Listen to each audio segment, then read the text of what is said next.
நான் சொல்லுவேன், டக்குன்னு பார்க்காதீங்கன்னு சொன்னேன். தியா பாப்பாவை கடத்தினவங்கள ஒருத்தன் நான் பார்த்தேன்னு சொன்னல, அங்கே ஒருத்தன் உங்கள் ரைட் சைடில் சிவப்பு சட்டை போட்டு நிற்கிறான் பாருங்க, மாஸ்க் போட்டுட்ருக்குறான்.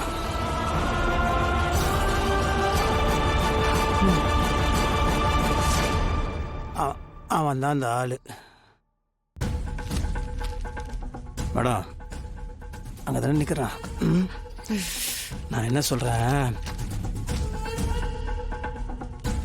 நீங்கள் ஒரு பக்கம் போங்க, நான் இன்னொரு பக்கம் போகிறேன். Okay madam? அவனை நீங்கள் பிடிச்சிட்றோம், சரிங்களா? டாக்டர்லாம் பார்த்தாச்சுப்பா, ஒரு பிரச்சனையும் கிடையாது, எல்லாம் சரியாயிடுன்னு சொல்லிட்டாங்கப்பா.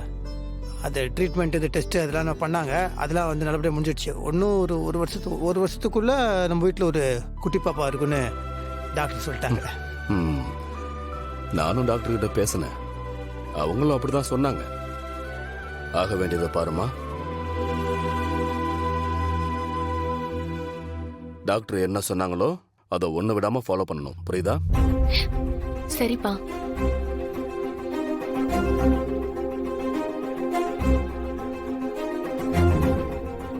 வீட்டுக்கு வாரிசு வர்றது நல்ல விஷயம்தான்.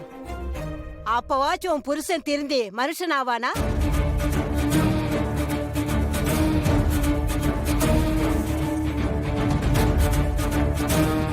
பாட்டி இங்க என்ன முறைக்கிற? எங்க அம்மா கேட்கறதுல என்ன தப்பு இருக்கு? இத்தனை வருஷமா இல்லாத பொறுப்பு குழந்தை பிறந்ததுக்கு அப்புறமாவது வருமா?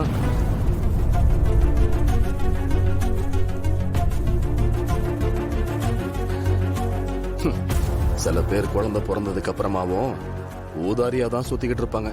அதுக்காக தான் சொன்னேன்.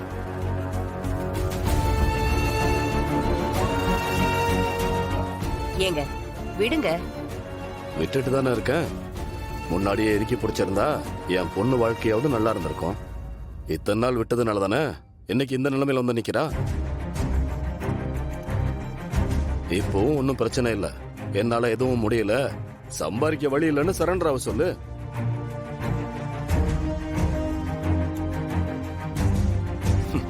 நம்ம வீட்லயே 3 வேளை சாப்பிட்டுட்டு இங்கேயே இருக்கட்டும். என்ன பண்றது? பொண்ணை பெத்த பாவத்துக்கு இதெல்லாம் ஏத்துக்கிட்டு தானே ஆகணும்.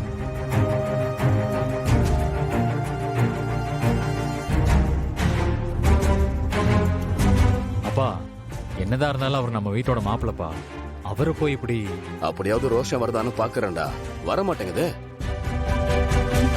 அப்பா வேலைக்கு போறதில்ல, தொழில் பண்றதுலயும் நேர்மை இல்ல. ச்சே.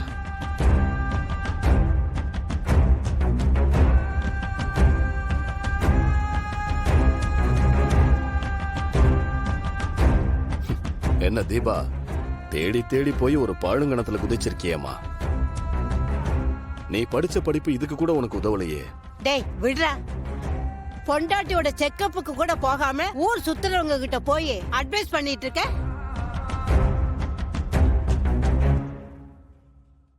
இதெல்லாம் இந்த ஜென்மத்தில திருந்தாது. நாம நம்ம புள்ள வாழ்க்கைய பாப்போம். அண்ணே, ஒரு தடவைக்கு 2 தடவை ஆயிப்போச்சு. நீ மட்டும் வெற்றி கையில மாட்டியிருந்தா பெரிய சிக்கல் ஆயிருக்கும்.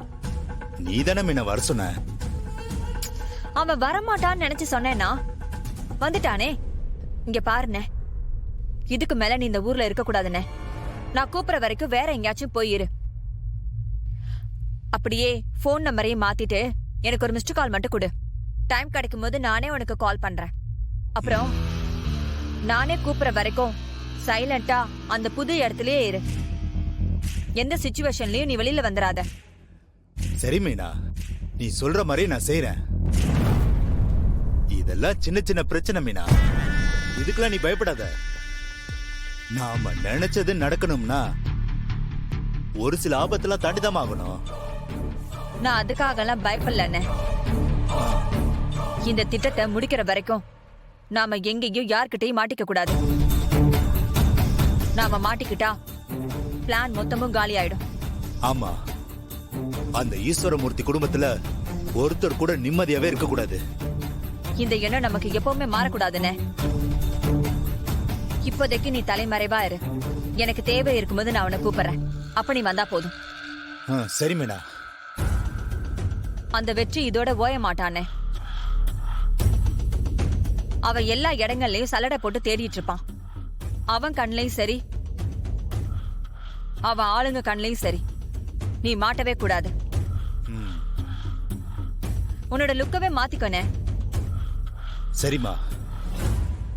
நான் மறுபடியும் சொல்றேனே, நம்பரை மாத்திட்டு எனக்கு ஒரு மிஸ்டு கால் கொடு. நானே உனக்கு கால் பண்றேன். போன் மட்டும் பண்ணிராத, சரியா? சரிம்மா. சரிண்ணே, நீ கிளம்பு. வரமா. அண்ணே. என்ன மீனா? என் பிரச்சனைய உன் தலையில ஏத்தி வச்சு உன்னை ரொம்ப தொல்லை பண்றேன்ல. என்னோட தங்கச்சி கேட்டா என் உசுர கூட நான் கொடுத்துருவேன். உனக்காக இதை கூட செய்ய மாட்டேனாமா? அட விடுமா, பாத்துக்கலாம். சரி, நான் கிளம்புறேன். பாய்ண்ணே.